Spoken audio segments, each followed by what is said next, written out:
itu kita nih melihat perekonomian masyarakat itu sangat minim karena akses jalan untuk menuju ke kota itu sangat parah dan sangat hancur. 2017 awal yaitu kita mulai untuk menggerakkan nih apa yang bisa menjadi potensi agar dilirik oleh pemerintah. Dulu sempat waktu zaman nama Tok Ali itu, waktu tahun 90-an lah, beliau ngangkat kebun kelapa. Alhamdulillah kebun kelapa sekarang pun dengan dibantu pemerintah sekarang alhamdulillah mandiri, karena rata-rata di sini kalau misalnya kita lihat di jalan itu rata-rata petani kelapa. Karena kelapa ini udah harganya anjlok, susah dijual. Ternyata kelapa itu memang belum bisa untuk melirik pemerintah terkait. Di sini kami mencari nih ide bagaimana supaya infrastruktur yang kurang lebih 8 kilo ini, jalan rusaknya ini, yang udah 19 tahun hancur, ini bisa diperhatikan pemerintah. Nah, itu terbesit, coba kita cari nih potensi-potensi yang ada di desa kita. Satu di antaranya, karena kita adalah pesisir, pantai, dan juga muara, tepi muara, yang satu menjadi ikon yang bisa kita angkat, yaitu mangrove.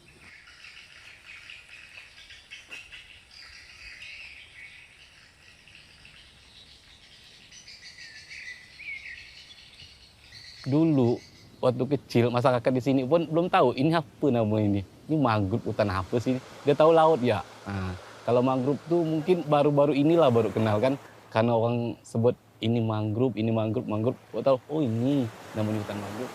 Setelah itu berjalan 2017, alhamdulillah dapat nih bantuan dari CCD IPAD, yaitu melalui orang tua kita dulu. Dan inilah cikal bakal bahwasanya tempat kita ini ada potensi, yaitu trekking mangrove, dan kami mendapat bantuan itu. Panjangnya kurang lebih 140 meter arah ke muara sungai. Itu namanya dulu mangrove syariah namanya kan, karena namanya agak terlalu syariah kan, itu ada diskriminasi lah sama itu kan. Jadi ada kritikan masyarakat, kenapa tidak diubah kan? Lalu dibuatlah penelitian. Lalu penelitian itu hasilnya bahwa desa Sungai Kupa itu kapanpun, jam berapapun, dimanapun bisa mendirikan telur. Maka dibuatlah nama ekowisata Teluk Biri. Di Sungai Kupa ini ada beberapa kelompok pemuda. Nah, di situ Rudi Bacok melirik nih, oh ini ada potensi nih, kemampuan dari pemuda untuk menggerakkan kampung bahasanya kan. Nah, di situ Rudi Bacok nih merekrut kami pemuda-pemuda yang ada di desa Sungai Kupa, merekrut untuk mengembangkan di satu titik objek ini. Bagaimana kita dulu tuh kawan-kawan balik kampung tuh untuk pertama tuh ngangkat marwah desa Sungai Kupa.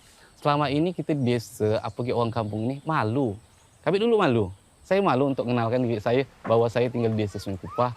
Dulu saya tinggal di mana? Tinggal di Juju tuh kan, kebetulan nama kampung saya Juju Kecil Laut. Di KTP pun di Juju Kecil ada di Jujunya. Orang berpikir pasti Juju di yang TPI kan. Juju TPI itu bukan, ada Juju Kakap yang belok sini. Ujung-ujungnya diarahkan lagi.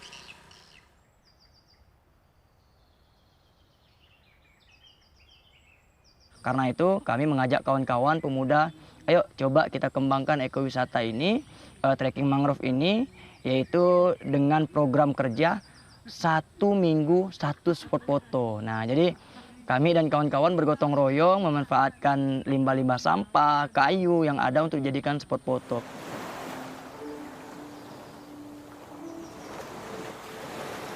Jadi 2017 itu Bang, waktu pergerakan kami pertama, itu memang sangat mendapat cemoohan apa segala macam. Orang-orang bilang, siapalah yang istilah bahasanya mau datang ke sana, ya kan? Karena di sini memang kita tahu kan hutan, jalannya masih hancur, masih tanah segala macam. Siapa yang mau datang ke sini katanya? Di tahun 2017 juga pernah melakukan aksi 2018 aksi Satu Warna.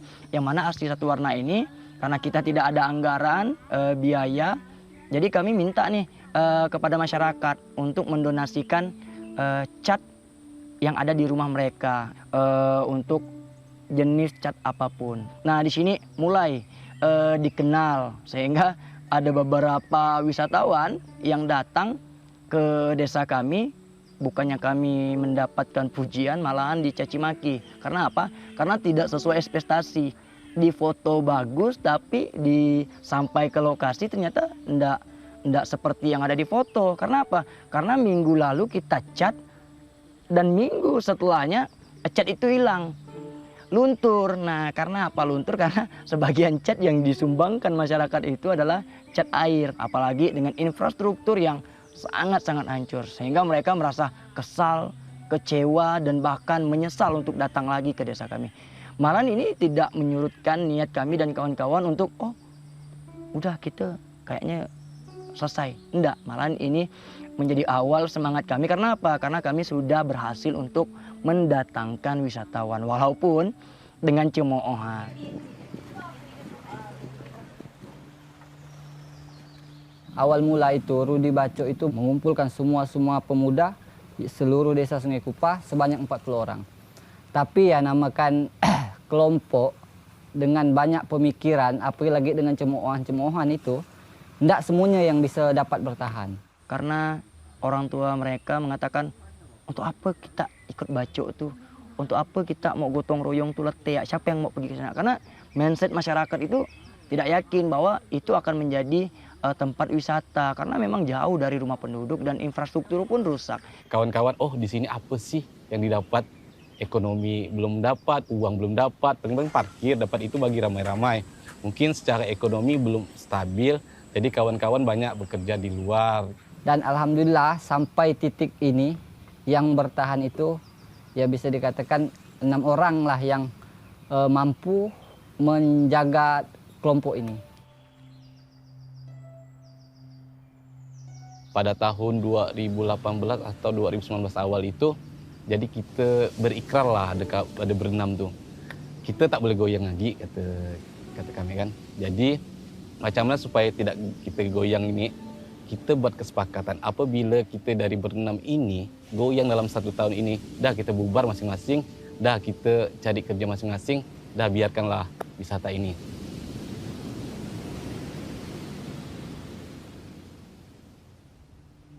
Kita dulu setelah berjalannya 2018 itu menuju ke 2019 itu Bang, memang ada sedikit sedikit keraguan lah bahasanya. Kebetulan saya di situ pun masih kuliah ya kan bahasanya kan. Jadi saya memang harus membagi waktu dan kita juga harus membiayai perkuliahan kita gitu bahasanya kan. Kawan-kawan sempat pesimis juga karena bentrok antara masyarakat kan, perkelahian begini. Wah, pulang pergi ke polsek kan ngurusnya mereka gitu. Ada anak mabuk-mabuk, itu banyaklah rintangan-rintangan di situ kan. Itulah tadi kita gunanya kita tadi berkelompok, ada yang menguatkan dan kembalikan kepada visi misi bahwa pemuda harus bisa membangun kampung itu.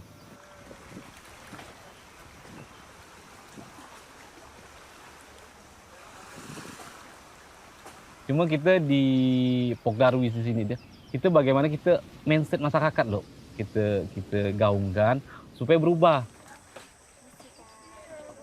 Kalau misalnya masyarakat udah ramah terhadap pengunjung, itu lebih senyum, sapa, itu lebih enak. Kalau udah itu, walaupun mewah-mewah, walaupun kalau misalnya masyarakatnya masam mukanya, itu tak seru gak doang. Di situ sih. Dan di 2018 untuk menyiarkan ke dinas-dinas bahwa kami pemuda bergerak, kami pemuda ingin melakukan perubahan di desa kami dengan potensi wisata, yaitu dengan cara mengundang semua stakeholder, dinas, baik itu dinas kabupaten, dinas provinsi, kami undang di 2018, yaitu dialog produktif dari Disporapar, kabupaten, mengarahkan, Mas Rudi coba nanti ajukan ke proposal ke dana DAK pusat, dan dari BPSPL provinsi pun juga menyarankan, Mas Rudi coba buat proposal untuk ke Kementerian KKP waktu itu untuk kegiatan rehabilitasi mangrove. Dari 2018 kami melakukan dialog tersebut dan kami eksekusi, kami bergotong royong kembali dengan teman-teman dan melakukan aksi. Dan alhamdulillah setelah 2017, 2018 itu kami berlalu, 2019 alhamdulillah kami dilirik oleh pemerintah. Kami mendapatkan bantuan dari Kementerian Pariwisata itu sebesar kurang lebih 985 juta dengan 7 item pembangunan.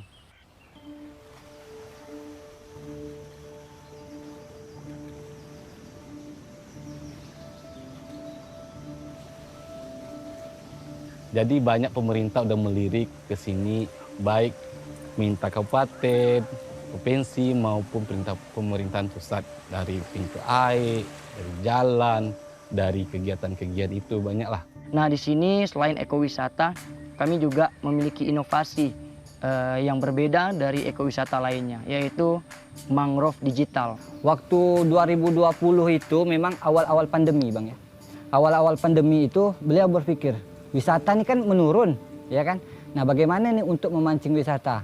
Jadi Rudi Hartono tuh Baco itu ngasih ide.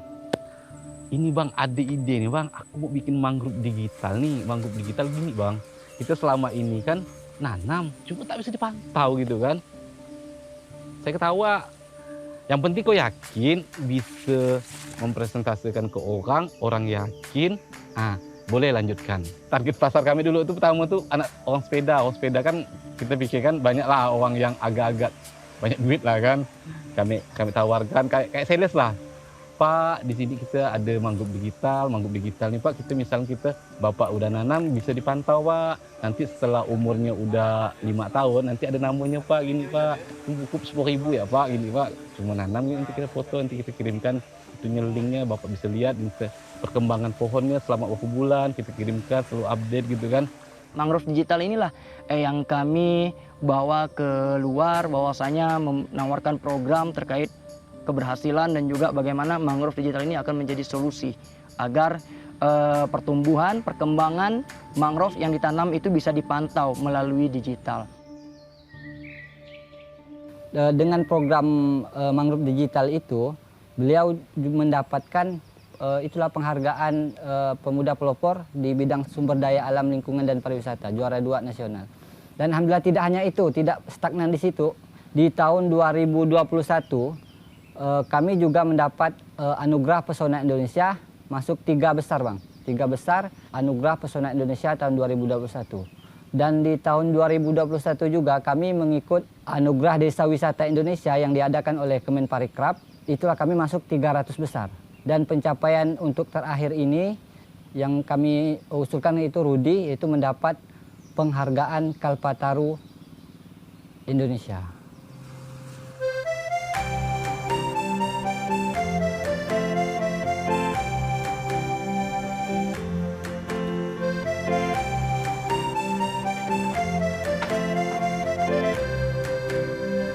Rudi Baco yang pertama, beliau adalah seorang leader, pemimpin yang memang betul-betul untuk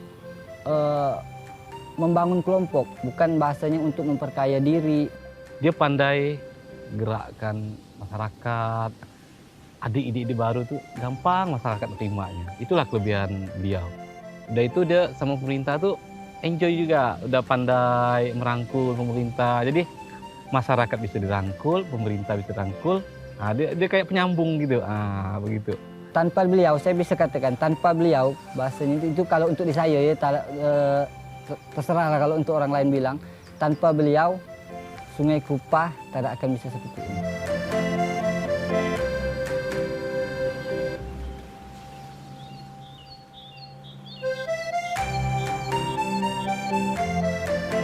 Yang pertama, dalam bayangan saya, dalam hati kecil saya meyakinkan bahwasanya desa Sungai Kupah ini akan menjadi ikon Kalimantan Barat dan menjadi pariwisata unggulan Kalimantan Barat. Dan kami berharap bahwasanya ini dapat kami jalankan dengan istiqomah, dengan konsisten, karena mempertahankan itu sangat sulit daripada melakukan hal yang baru. Tapi insya Allah kami masyarakat akan berkomitmen agar ini akan selalu kami kerjakan, akan selalu kami gali potensi-potensi yang ada di desa Sungai Kupah ini, sehingga masyarakat desa Sungai Kupah mendapatkan penghasilan dan juga mendapatkan pekerjaan, sehingga tidak ada lagi nih pemuda-pemuda desa harapan ke depan yang mau bekerja menjadi TKI ataupun di luar negeri. Jadi kami berharap mereka cinta dengan desanya dan bangga dengan desanya. Yang dulunya orang tidak kenal dan mereka malu bahwasanya mereka dari Desa Sungai Kupa, sekarang mereka bangga bahwa mereka adalah pemuda dari Desa Sungai Kupa.